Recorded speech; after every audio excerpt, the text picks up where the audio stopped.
کے پاس پہنچتے ہیں، جاہل باباؤں کے پاس پہنچتے ہیں، انہیں ہزاروں روپے کھلاتے ہیں، انہیں پیسے کھلاتے ہیں، لیکن اللہ کے قرآن پر ہمیں یقین نہیں، اللہ کے دین پر ہمیں یقین نہیں، نبی کریم صلی اللہ علیہ وسلم کی دعاؤں پر ہمیں یقین نہیں، دینی ذرائع پر ہمیں یقین نہیں ہے۔ لہٰذا میرے بھائیوں، ایسے عوام جو ہے جو دوسروں کے پاس جا کر اپنی مدد حاصل کرنے کی کوشش کرتے ہیں، آپ کو جو ہے کوئی مدد حاصل ہونے والی نہیں ہے۔ وقتی طور پر ان الحمد لله نحمده ونستعينه ونستغفره ونعوذ بالله من شرور انفسنا ومن سيئات اعمالنا من يهده الله فلا مضل له ومن يضلله فلا هادي له واشهد ان لا اله الا الله وحده لا شريك له واشهد ان محمدا عبده ورسوله أما بعد فإن خير الحديث كتاب الله وخير الهدي هدي محمد صلى الله عليه وسلم وشر الأمور محدثاتها وكل محدثة بدعة وكل بدعة ضلالة وكل ضلالة في النار فأعوذ بالله السميع العليم من الشيطان الرجيم بسم الله الرحمن الرحيم يا أيها الذين آمنوا اتقوا الله حق تقاته ولا تموتن إلا وأنتم مسلمون يا أيها الناس اتقوا ربكم الذي خلقكم من نفس واحدة وخلق منها زوجها وبث منهما رجالا كثيرا ونساء واتقوا الله الذي تساءلون به والأرحام إن الله كان عليكم رقيبا يا أيها الذين آمنوا اتقوا الله وقولوا قولا سديدا يصلح لكم أعمالكم ويغفر لكم ذنوبكم ومن يطع الله ورسوله فقد فاز فوزا عظيما قاف القرآن المجيد بل عجبوا أن جاءهم منذر منهم فقال الكافرون هذا شيء عجيب أإذا متنا وكنا ترابا ذلك رجع بعيد قد علمنا ما تنقص الأرض منهم وعندنا كتاب حفيظ بل كذبوا بالحق لما جاءهم فهم في أمر مريج أفلم ينظروا إلى السماء فوقهم كيف بنيناها وزيناها وما لها من فروج والأرض مددناها وألقينا فيها رواسي وأنبتنا فيها من كل زوج بهيج تبصرة وذكرى لكل عبد منيب ونزلنا من السماء ماء مباركا فأنبتنا به جنات وحب الحصيد والنخل باسقات لها طلع نضيد رزقا للعباد وأحيينا به بلدة ميتا كذلك الخروج كذبت قبلهم قوم نوح وأصحاب الرس وثمود وعاد وفرعون وإخوان لوط وأصحاب الأيكة وقوم تبع كل كذب الرسل فحق وعيد أفعينا بالخلق الأول بل هم في لبس من خلق جديد وقال عز وجل في موضع آخر وإذا غشيهم موج كالظلل دعوا الله مخلصين له الدين حاضرین جمعہ، پردہ نشین خواتین اسلام، اللہ تبارک و تعالیٰ کا بے پایاں شکر و احسان ہے کہ اللہ تبارک و تعالیٰ نے اس عظیم کائنات کو پیدا کیا اور سارے مخلوقات میں سے انسان کو اشرف المخلوقات بنایا۔ بیش بہا درود و سلام سارے انبیاء علیہ السلام پر، بالخصوص میرے اور آپ کے آخری نبی جناب محمد الرسول اللہ صلی اللہ علیہ وسلم پر، جنہوں نے امت مسلمہ تک دین اسلام کو بڑی امانت داری سے پہنچایا۔ حاضرین، اللہ نے انسان کو اپنی عبادت کے لیے پیدا کیا، اور انسان اللہ کی عبادت کرتے ہوئے کبھی راہ سے بھٹک بھی سکتا ہے۔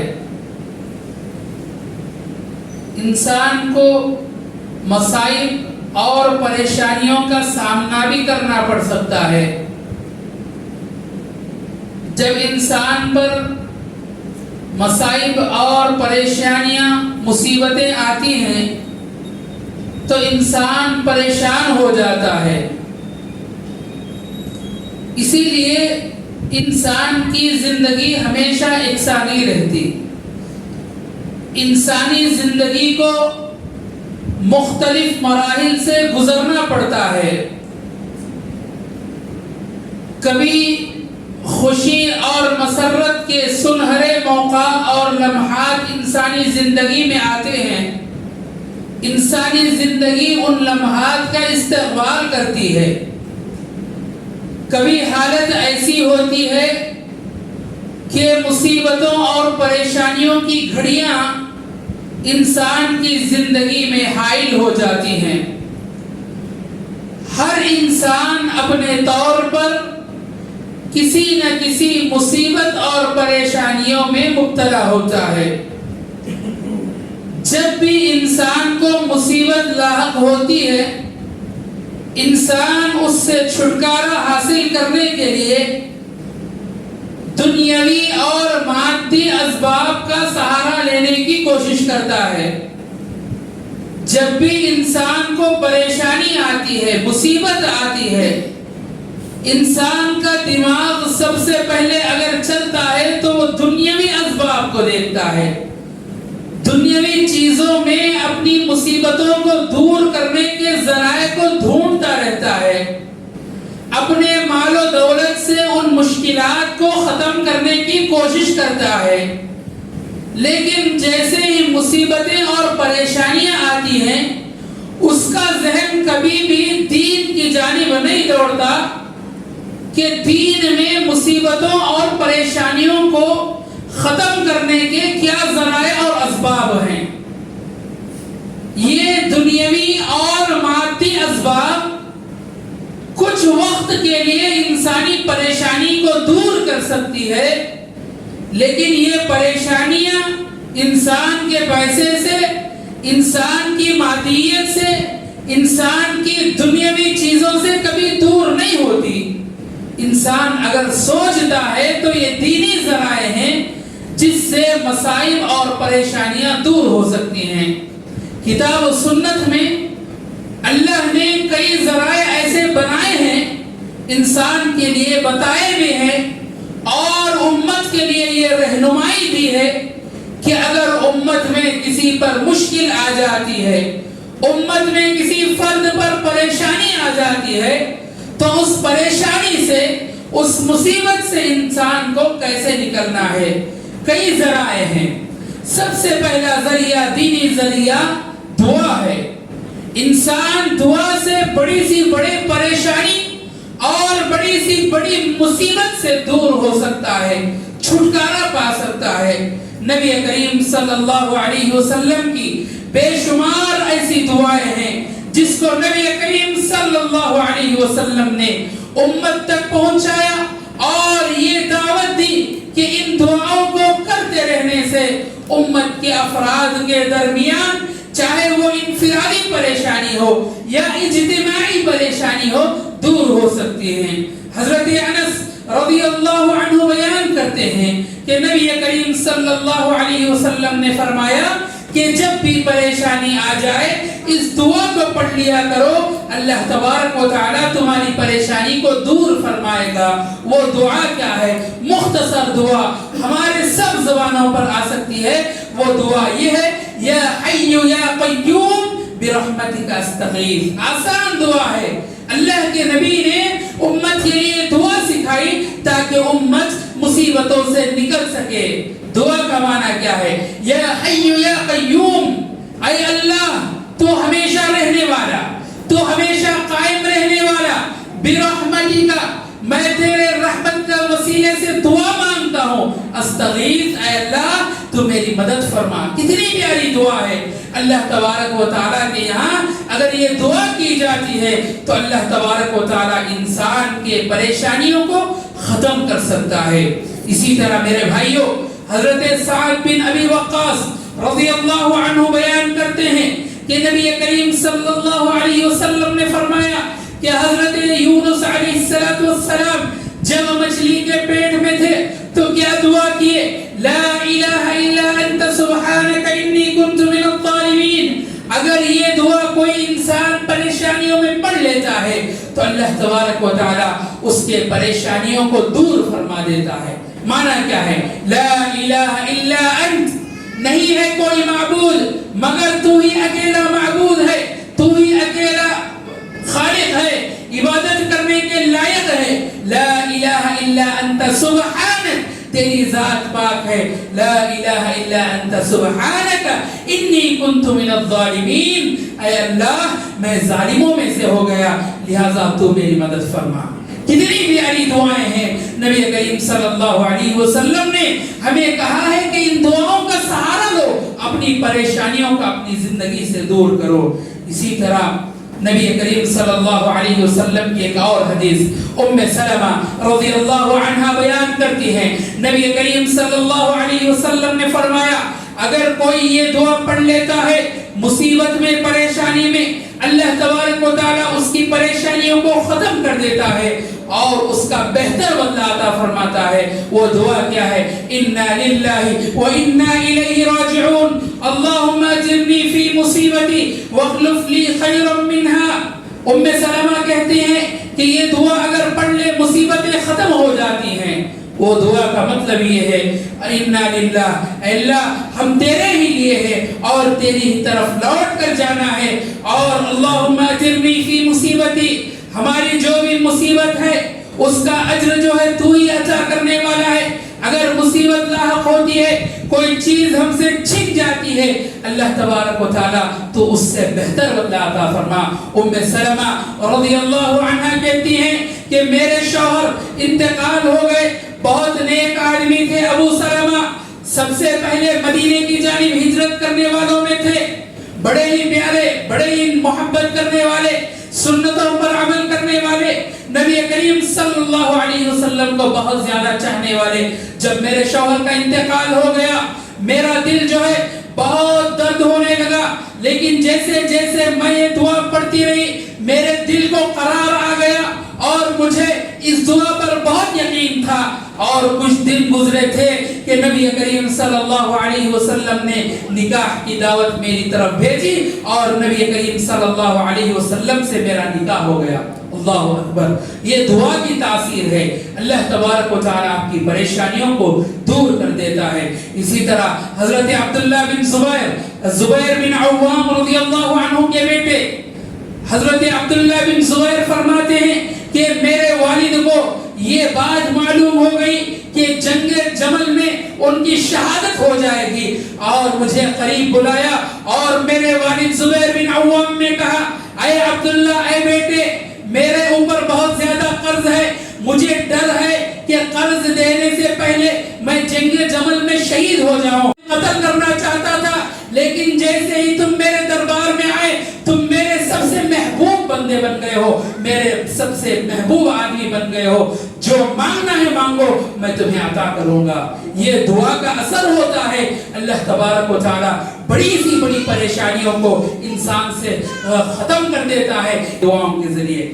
اسی طرح سب سے بڑا ذریعہ مشکلات اور پریشانیوں کو دور کرنے کا اخلاص ہے.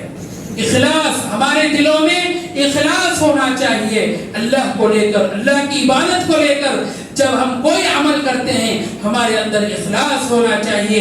اگر کفار کے اندر بھی اخلاص آ جاتا ہے اللہ تبارک و تعالی ان کی پریشانیوں کو بھی دور کر دیتا ہے۔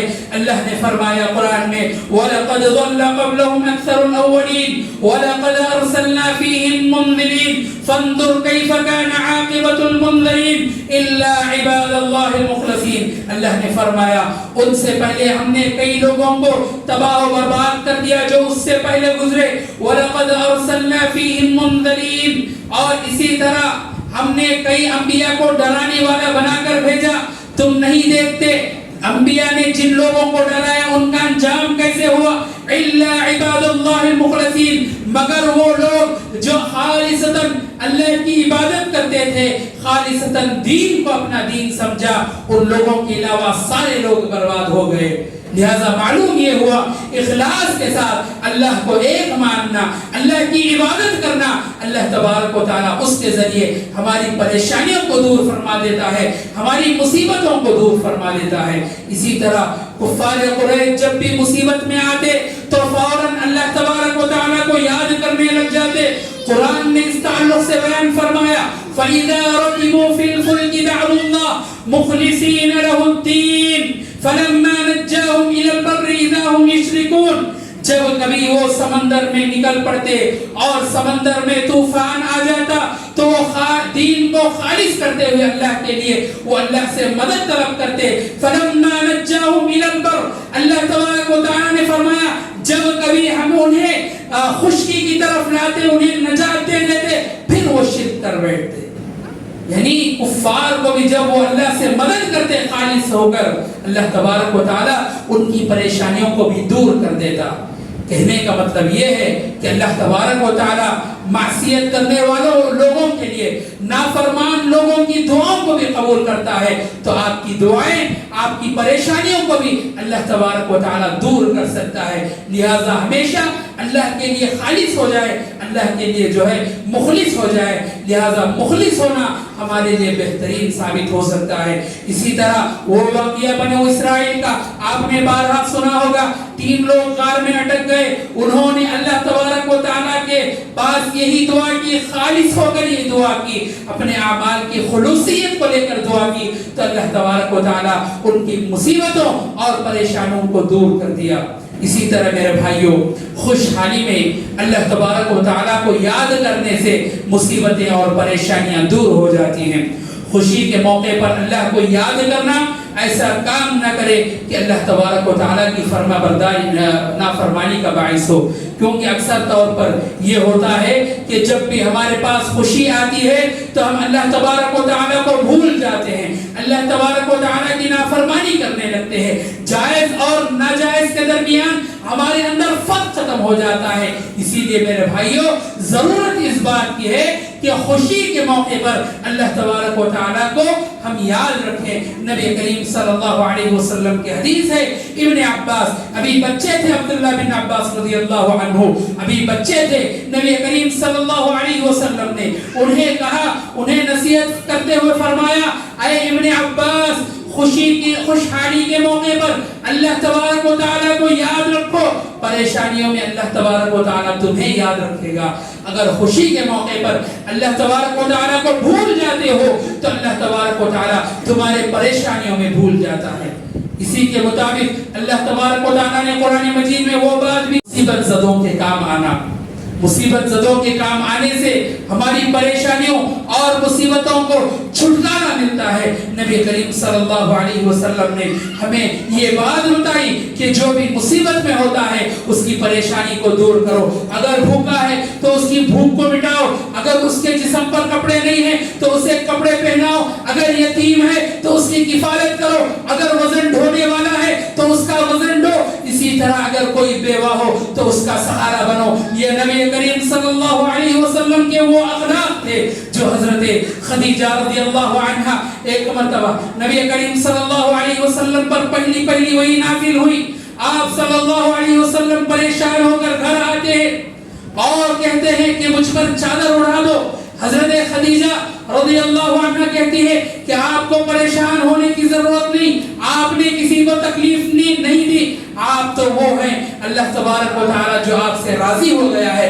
آپ تو وہ ہے جو مصیبتوں والوں کو مصیبتوں سے دور کرتے ہیں, یتیموں کی کفایت کرتے ہیں, اور اسی طرح بیواؤں کا سہارا بنتے ہیں, وزن ڈھونے والوں کا وزن اٹھاتے ہیں. اللہ تبارک و تعالی آپ کو کبھی خسارے میں نہیں ڈالے گا. اللہ تبارک و تعالی آپ کی ہمیشہ مدد کرے گا, اس لیے تاکہ آپ جو ہے مصیبتوں کو دور کرتے ہیں. لہذا نبی کریم صلی اللہ علیہ وسلم کی حدیث ہے, حضرت عبداللہ ابن عمر رضی اللہ عنہ راوی ہیں, کہتے ہیں جو شخص چاہتا ہے اس کی دعا قبول ہو اور پریشانی دور ہو, چاہیے کہ دوسروں کی پریشانیوں کو دور کرے. اسی طرح ایک مشہور حدیث جس میں حضرت ابو ہریرہ رضی اللہ عنہ بیان کرتے ہیں کہ آپ صلی اللہ علیہ وسلم نے فرمایا, جب جس نے کسی مومن کی دنیاوی تکلیف کو دور کی, اللہ تبارک و تعالی اس کی قیامت کی طور پر جو ہے تکلیفوں کو دور کرنے کے لیے ہم کیا کرتے ہیں, جیسے ہی گھر میں تکلیف آئی کے پاس پہنچتے ہیں,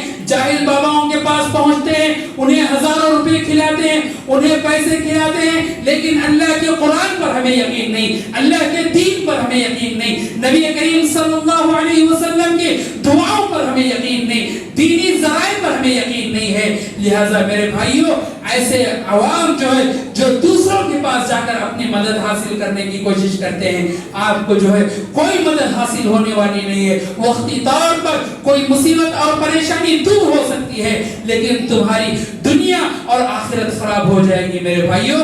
لہذا اس بات کا آپ خیال کریں. اسی طرح آخری بات کہہ کر میں اپنی بات کو ختم کروں گا. آخری ذریعہ جو اپنی تکلیفوں اور مصیبتوں کو دور کر سکتے ہیں وہ نماز ہے. نماز ایک ایسا ذریعہ ہے جو سب سے اہم ذریعہ ہے ہماری تکلیفوں اور مصیبتوں کو دور کرنے کا. میرے بھائیوں, اللہ تبارک و تعالی نے مومنوں کو نماز پڑھنے کا حکم دیا اور کہا کہ نماز کے ذریعے اللہ سے مدد طلب کرو.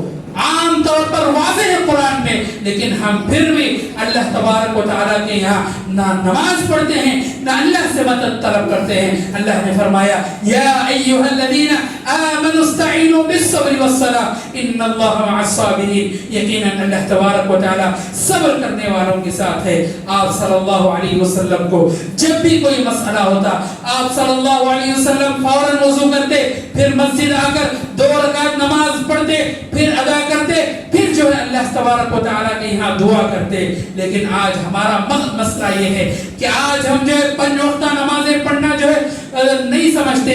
نفل نمازیں تو چھوڑیے, 5 وقتہ نمازوں کو بھی ہم کیا کرتے ہیں, گھروں میں ایسے ہی بیکار گزار دیتے ہیں, یا ایسے کاموں میں الجھ جاتے ہیں, ایسی تجارت میں الجھ جاتے ہیں جو آخرت میں کچھ کام آنے والی نہیں ہے. میرے بھائیوں, فرض نمازوں کے لیے اپنا وقت نکالیں. یہ نفل نمازوں کی بات ہو رہی ہے. فرض نمازوں کے لیے اپنا وقت نکالیں. بس 10 منٹ آپ کو نماز پڑھنا ہوتا ہے. اللہ کے رسول صلی اللہ علیہ وسلم جب تکلیفوں میں نماز کے ذریعے اپنی پریشانیوں کو دور کر سکتے ہیں تو ہم بھی یہ کام کر سکتے ہیں, اپنی پریشانیوں کو دور کر سکتے ہیں. آج کل جو ہے دنیا میں ہر طرف جو ہے ہر قسم کی بیماری ہے, ہر قسم کی بیماری عام ہے. آج تک ہمارے بزرگوں نے ایسی بیماری کو نہیں دیکھا. ہر گھر میں ایک نئی بیماری ہے, دوسرے گھر والا اس بیماری کو نہیں جانتا. لہذا یہ سب تکلیفیں ہمارے گھروں سے کیسے دور ہو سکتی ہیں؟ یہی وہ نماز ہے. نبی کریم صلی اللہ علیہ وسلم نے فرمایا کہ نماز میری آنکھوں کی ٹھنڈک ہے, لہذا نماز کو قائم کرو. نماز چاہے انفرادی نماز ہو, اجتماعی نماز ہو, اللہ تبارک و تعالیٰ کے یہاں نماز کے ذریعے جو ہے مدد طلب کرو. ایک نبی کریم صلی اللہ علیہ وسلم کی ایک حدیث ہے کہ ایک نابینا صحابی آئے اور اپنی پریشانی کو لے کر آپ صلی اللہ علیہ وسلم سے کہا کہ اللہ کے رسول مجھے پریشانی ہے, آپ میرے لیے دعا کر دیجئے. آپ صلی اللہ علیہ وسلم نے فرمایا میں اگر آپ دعا کر دیتا ہوں تو آگے جو ہے اس کا انعام نہیں ملے گا, اگر میں ایسے ہی چھوڑ دوں تو اس کا انعام جو ہے آپ کو بعد میں ملے گا. صحابی نے کہا اللہ کے رسول صلی اللہ علیہ وسلم آپ مجھے دعا کر دیجئے. اللہ کے رسول صاحب نے انہیں ایک دعا سکھاتے ہوئے کہا کہ آپ نماز پڑھو اور نماز پڑھنے کے بعد دعا کرو, آپ کی پریشانیاں دور ہو جائیں گی. معلوم یہ ہوا کہ چاہے انفرادی پریشانی ہو تو آپ نماز پڑھ کر دعا کیجئے. اگر اجتماعی اگر پریشانی ہو, مثال کے طور پر اگر بارش نہیں پڑ رہی ہے, قحط سالی عام ہو رہی ہے, پانی نہیں ہے پینے کے لیے, بہت پریشان ہے اور اور اسی طرح فصل نہیں ہے، ہر جگہ جو ہے پریشانی ہے پانی کی، ایسے وقت میں اجتماعی صورت میں نبی کریم صلی اللہ علیہ وسلم نے صلاۃ الاستسقاء کی نماز پڑھ کر امت کے لیے بات عام کر دی، اگر اجتماعی پریشانی بھی ہو تو تم کیا کرو، تم 2 رکعت اجتماعی نماز پڑھو بارش کے لیے، اور اس کے بعد دعا کرو، یہ دعا کرنے سے اللہ تبارک و تعالی تمہارے لیے بارش کی پریشانی کو دور کر دے گا اور بارش عطا کرے گا۔ اسی طرح میرے بھائیوں سورج گرہن کی نماز ہے، چاند گرہن کی نماز ہے، نبی کریم صلی اللہ علیہ وسلم نے فرمایا کہ جب بھی سورج گرہن چاند گرہن ہوتا ہے اس وقت تک نماز اور دعا کرتے رہو جب تک یہ چھٹ نہ جائے۔ یہ وہ نمازیں ہیں جس کو نبی کریم صلی اللہ علیہ وسلم نے ہمیں پڑھنے کے لیے کہا ہے۔ لہٰذا میرے بھائیوں مسجدوں کو بھریں، مسجدوں تو ہم نے بنا دی ہے لیکن مساجد ہماری خالی ہیں، ساری مسجدیں جو ہے خالی پڑی رہتی ہیں۔ اللہ کے رسول صلی اللہ علیہ وسلم نے فرمایا کہ میں جو ہے کسی صحابی کو اپنے منبر پر کھڑا دوں، اپنی جائے نماز پر کھڑا دوں اور ان لوگوں کے گھروں تک جاؤں جو اپنے گھروں میں جماعت کے وقت بیٹھے ہوئے ہیں، سارے گھروں کو جلا دوں۔ لہٰذا میرے بھائیوں اگر ایک بھی نماز آپ کی جو ہے بے وجہ چھوٹ جاتی ہے، اللہ کے رسول صلی اللہ علیہ وسلم نے فرمایا کہ کافر اور مسلمان کے درمیان اگر جو کوئی چیز فرق کرنے والی ہے تو وہ نماز ہے۔ آج جو پریشانیاں لوگ لے کر آتے ہیں، ہمارا بچہ نماز نہیں پڑھ رہا، خود آپ نماز پڑھو، آپ کا بچہ نماز پڑھے گا۔ ہمارا بچہ شرارت کرتا ہے، ہمارا بچہ جو ہے ہاتھ سے نکل گیا، خود آپ نماز پڑھو، خود آپ کے اخلاق اچھے کرو، آپ کی پریشانیاں دور ہوگی، آپ کے گھر میں سکون اور اطمینان کا ماحول ہوگا۔ آپ اپنے گھروں کو قرآن کی تلاوت سے بھرو، آپ اپنے گھروں کو نافرمانی کے اڈے نہ بناؤ، آپ اپنے گھروں کو قبرستان نہ بناؤ۔ قبرستان بنا کر آ کر یہ شکایت کرتے ہو کہ ہمارے گھروں میں تکلیفیں ہیں، تو یہ تکلیفیں دور ہونے والی نہیں ہیں۔ خود کیا کرو، اپنے گھر سے ان تکلیفوں کو دور کرنے کی کوشش کرو، اللہ کی فرمانبرداری کرو، نبی کی پیروی کرو، نبی کی اتباع اگر کرو گے یہ ساری مصیبتیں پریشانیاں انشاءاللہ ختم ہوتی رہیں گی۔ اور اسی طرح پریشانیوں اور مصیبتوں کے لیے اللہ کے رسول نے ایک اچھی بات یہ بتائی کہ اگر مصیبتیں اور پریشانیاں آئے تو آپ کو مایوس ہونا نہیں ہے۔ اللہ تبارک و تعالیٰ نے بھی کہا کہ مایوسی کفر ہے، اسی لیے مایوس نہیں ہونا، اللہ سے دعائیں کرتے رہیں، نماز پڑھتے رہیں اور یہ ذرائع اپنائیں جو میں نے آپ سے کہا ہے۔ ان ذرائعوں کا اپنانے سے مصیبتیں اور پریشانیاں دور ہو سکتی ہیں۔ آخر میں اللہ سے دعا ہے کہ اللہ تبارک و تعالیٰ ہم تمام کو کہنے سننے زیر عمل کی توفیق عطا فرمائے۔ آمین۔ وآخر دعوانا الحمدللہ رب العالمین۔